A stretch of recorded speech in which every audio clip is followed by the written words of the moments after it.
The birth of Prophet Musa alayhi salam.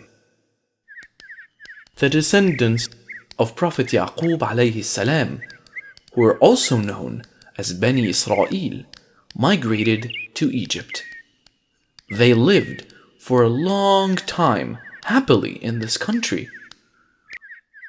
Prophet Musa alayhi salam was born to one of the descendants of Prophet Yaqub alayhi salam.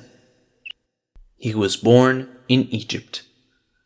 The ruler of Egypt was the Pharaoh, and he hated the Israelites very much. One day, he sent an order to kill all baby boys born in Israelite families. The soldiers killed all the newborn boys in Egypt,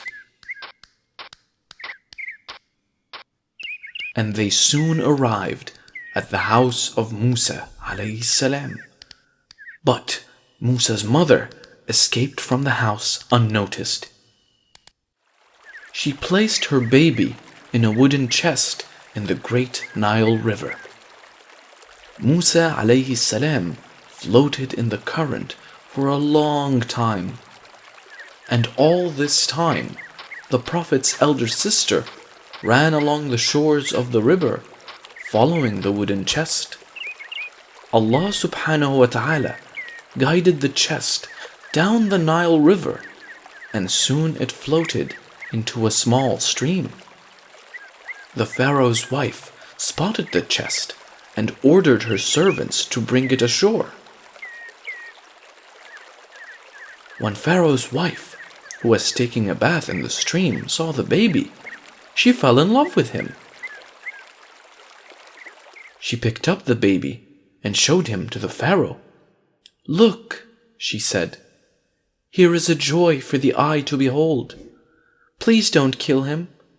Let us adopt him as our son." The Pharaoh agreed with her, and they decided to adopt the baby.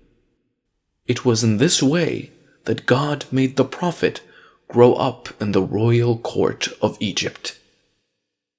By the evening, Pharaoh's wife was really upset. "Why doesn't this baby eat?"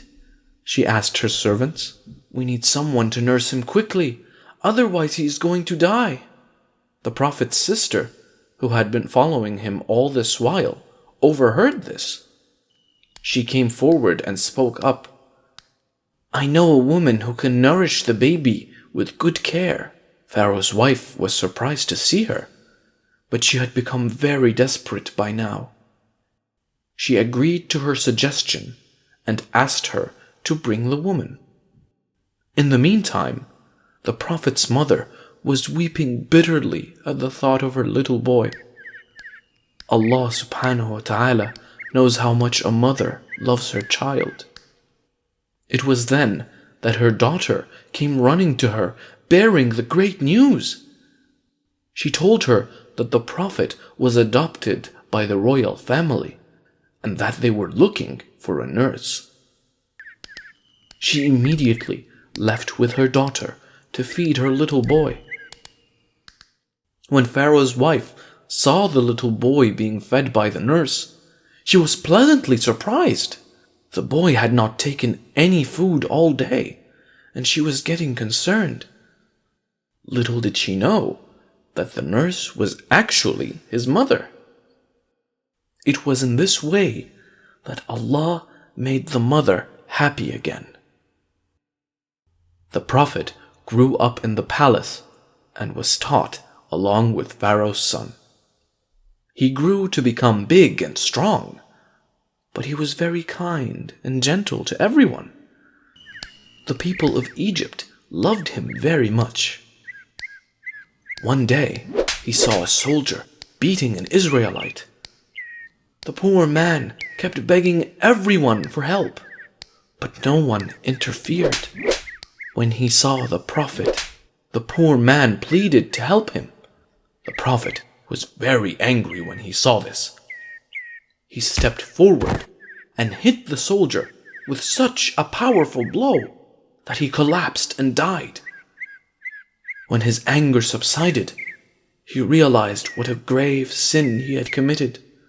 The Prophet knew it was a sin to kill anyone until he is brought to trial and found guilty. He knelt on the ground and prayed to Allah, "O my Lord, I have indeed wronged my soul. Do you forgive me?" The Prophet then vowed never help those that sin and to be in Allah's service for the rest of his life. The next day, the Prophet was still shaken from what had happened the day before. It was then that he saw the same poor man he had helped getting beaten by another soldier. The Prophet decided to help him again, but then the soldier said something that made him stop abruptly.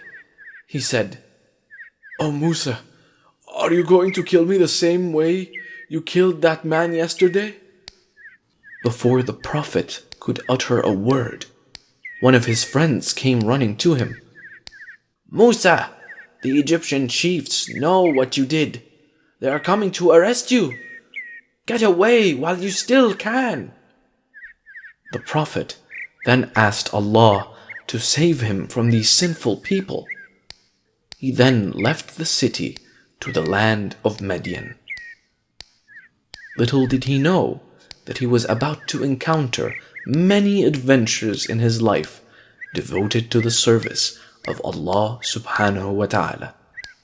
He walked through the deserts for many days to reach Midian. It was then that he stumbled upon a small oasis which had several trees and a water hole. The sun was blazing hot, so he decided to get some rest. He saw some men who were letting their animals drink water from the water hole. Behind them were two young women with a tiny flock of sheep waiting for their turn. After some time, he called out to the women, "What's wrong? Why don't you let your sheep drink water?"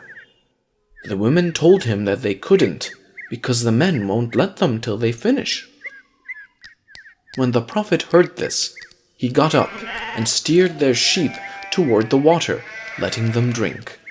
The men grumbled at first, but when they saw how big and strong the Prophet was, they stopped their grumbling and stayed back. The two women were grateful for the Prophet's help. He went back and sat under the cool shade of a tree, and the women took their flock of sheep back home. After some time, one of the women returned and asked him to come meet their father. The Prophet agreed and went with her. He reached their house and introduced himself to their father. The Prophet told the old man his story. The father found the Prophet to be a very good man, so he offered one of his daughters to him in marriage. He had become old and needed a young man to help with the care of animals. The Prophet agreed, and he got married to one of his daughters. It was a happy marriage, and he took care of the animals. Did you enjoy the video, kids?